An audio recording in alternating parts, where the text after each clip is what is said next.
So, yesterday's Amputee Society dinner. Now, that was really interesting because all the people were older. Now, I expected that, but they were all leg amputees, which I didn't expect. Now, various heights between below the knee, above the knee, and the complete leg, which is hip disarticulation. Now, it was really fascinating to watch and listen to what they all had to say, because actually they all chose to walk either upright with crutches and no leg, or with various types of prosthetic. None of them chose to be in a wheelchair, which I thought was really curious. Now, only one or two were able to walk smoothly without you being able to really notice. Most of the rest needed walking aids as well, but they still had chosen to not use a wheelchair, which I thought was quite curious. Made me actually question the whole wheelchair thing and whether I need to actually talk to the limb centre about it, whether I will actually use it or not once I have a leg. Sorry, I switched to the bathroom where there is some space. So the guy that I spoke to at the dinner last night, who had a below the knee amputation, he was saying how, referred to how the different responses to amputation depending on the circumstances involved, and he was one that had fought with them for years and years and years to amputate his leg, and they didn't want to, they wanted to save it. And he said when he had the leg removed, it was instant pain relief, and away he went, and life's been great since. Quite a, we could relate really. But what made me laugh about him was that he has kept the leg and it's in the freezer at home, and he wants to remove remove the muscles and skin and animate them bones part of it and put it on the mantelpiece. He said that foot caused me pain for 24 years. I want to throw things at it for the next 24 years. He thought about embalming it, but the guy said you really don't want to do that because it'll look really realistic like your foot, because it will still have your toenails and your skin and your hairs, and no. And he talked him out of that. But God, can you imagine? But yeah, it was a quite interesting guy to talk to, really. Oh no, I'm not going to do that with my leg, even if I could go back.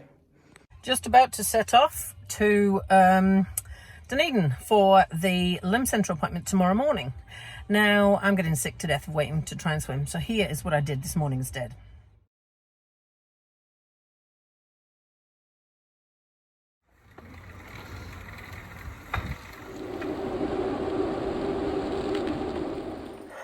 First ride on Zwift with one leg. Shit, that was hard. The quad got really tired really fast in my remaining leg, and my hamstrings aren't up to power because I struggled with the up and over part of the stroke. The gear chainring kept skipping because there wasn't enough power on the up and over. So what I had to do in order to not have to keep stopping all the time was to do the front half of the stroke and then a few periods with the whole stroke, and my leg resting on the box that the kicker core came in, which arrived just when this whole leg thing started, so I've hardly ever used it. So I aimed for 5k, but no way. Oh geez, this is so much harder than I ever expected.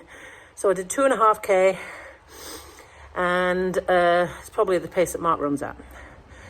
But it doesn't matter. I'm going to build myself up to the 5k with one leg and then beyond. Got to make sure I don't overdo it too, because the one leg is the knee replacement leg. So I stop when it starts to feel like it's getting sore, because sore is not good. There's a mountain to climb here.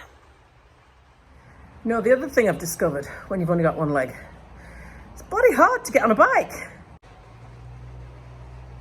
I'm actually going to have to turn it around, because at the moment my only option is to get on from the other side and hold on to the window frame.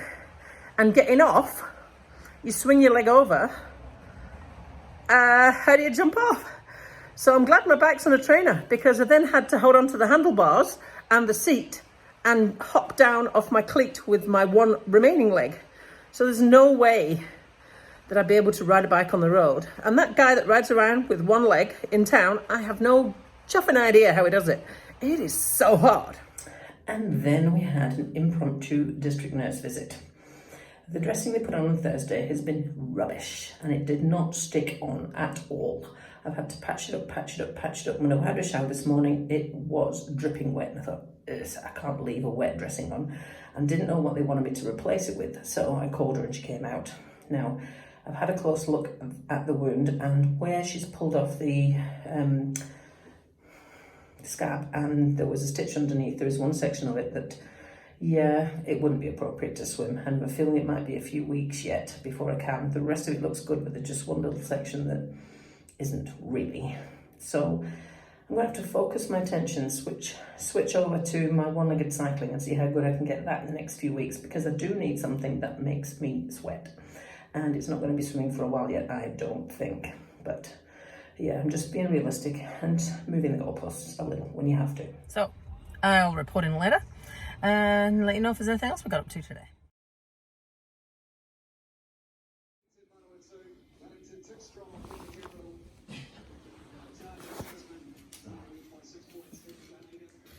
Now this hotel room is proper disabled.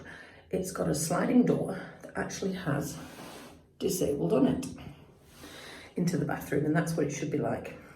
It's got a slightly raised toilet with bars, and that screwed against the wall is the proper shelf seat for a shower. Way more secure than the stool. They've given me a stool and I didn't even realise this was a proper disabled bathroom room, so I don't need the stool.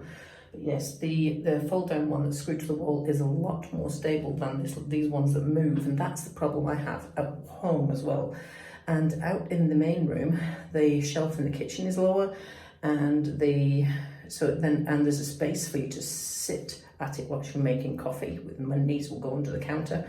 I thought it was really cool. I've never actually seen a proper one done that way before, and I wouldn't have particularly noticed the level of the kitchenette had I not been sitting down. And I thought, I can reach it and it's not up here.